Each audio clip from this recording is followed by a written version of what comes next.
Bonjour, aujourd'hui nous allons parler d'un sujet général, qu'est-ce que le couteau corse?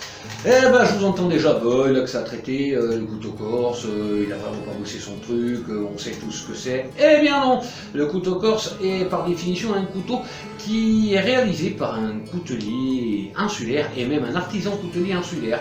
Ce n'est en aucun cas ce que vous pouvez trouver sur les échoppes touristiques qui arrivent entre autres de Chine, du Pakistan, d'Espagne ou d'autre part et qui se présentent bien souvent comme ceci, le Vendetta. Formidable Vendetta, créé au 19e siècle lors de la littérature romantique de l'époque. Et vous voyez, pour le rendre plus corse, on affuble un super emblème, tête de mot, corse.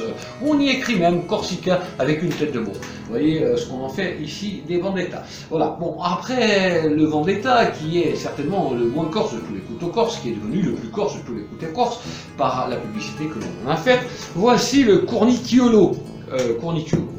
Il est là, il est assez spécifique de la Corse, c'est un couteau qui a un manche en corne, d'où son nom, un couteau donc un pliant. Cornicchiolo, le manche en corne et non en résine ni plastique ni autre bakélite. Voilà, le problème avec le cornicchiolo, c'est qu'il va se poser un problème d'origine. Ben oui, le cornicchiolo est-il uniquement corse? Les d'aucuns créeront que oui, je dirais que non. Le cornicchiolo, et là je me ferai traiter de révisionniste, est un couteau que l'on retrouve dans le bassin méditerranéen et plus généralement dans toutes les sociétés agro-pastorales. Et oui, la corne ne poussant pas que sur la tête des moutons corses, n'en déplaise à certains. Bon, on va passer ce petit trait d'humour à part, et puis on va revenir au cornicchiolo qui, oui, est devenu le couteau corse par définition il y a 45 ans.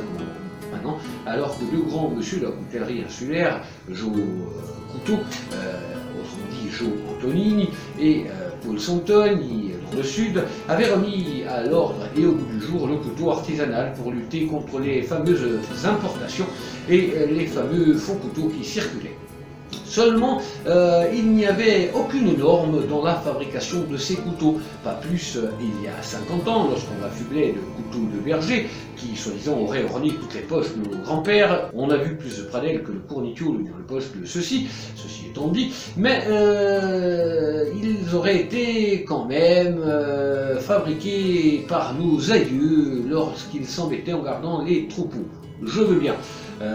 Alors ajoutons pour être très clair que nos aïeux utilisaient de la corde qu'ils façonnaient avec des morceaux d'outils qui étaient cassés ou usés et qu'ils façonnaient également pour les assembler plus ou moins gracieusement et en faire des couteaux de poche qui avaient le mérite de résister un petit peu à tout. Il n'y avait donc, vous l'avez compris, pas de normes ni en épaisseur de lame, ni en largeur de celle-ci, ni même en longueur de celle-ci. Le cornicchiolo donc était un petit peu fabriqué quand on voulait, où on voulait, par qui on voulait et si on voulait surtout. Bon, c'est là on a fini de me traiter de révisionniste normalement, puisque je suis censé vous dire que le cornicchiolo n'est pas un couteau corse. Si vous réécoutez tout, je vous dis pas ça, je vous dis que le cornicchiolo est bien un couteau corse, qu'il a existé en Corse comme il a existé ailleurs dans le bassin méditerranéen et dans toutes les sociétés, on va dire agro-pastoralistes, et qu'il a été remis au bout du jour il y a 45 ans par Jo Antonini, dit Jo Couteau, et par Paul Santoni, qui depuis ont fait des émules. Passons au vrai couteau corse. Alors me direz-vous, qu'était le vrai couteau corse? Le vrai couteau corse, c'était en aucun cas un couteau pliant, mais un couteau droit. Un couteau que tout le monde connaît. Et pourquoi le connaît-on? Puisqu'il apparaît dans les rêves les plus horribles des gens. Eh oui, vous savez, en Corse, on découpe les gens avec, on les coupe, on les mange, on les donne au cochon, enfin on en fait de charcuterie, on en fait plein de trucs. C'est le stylet. Le stylet tout corse, ou autrement dit le stylet corse, qui à l'origine, rappelons-le, n'est pas un couteau de monsieur tout le monde, mais d'une arme qui dote l'armée corse jusqu'à la fin de l'armée paoliste. D'ailleurs, tout civil pris avec ce couteau était pendu sur le champ. Quelle drôle d'idée, n'est-ce pas? Hein? Oui, ben voilà. Nous avons fait le tour de qu'est-ce qu'un couteau corse.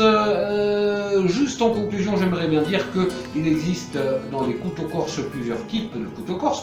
Les couteaux corse que l'on voudrait traditionnels, c'est-à-dire faits à façon ancienne, et des couteaux corse modernes qui ne suivent que l'envie de la création de leur créateur et de leur façonneur. Ah oui, dernière chose, le couteau corse peut être effectivement forgé à envie ou fait en enlèvement de pièces, stock removal, et là, ça serait plutôt dans le nouveau couteau corse. Quoi qu'il en soit, un couteau corse est un couteau corse, retenez bien s'il est fait par un artisan coutelier insulaire.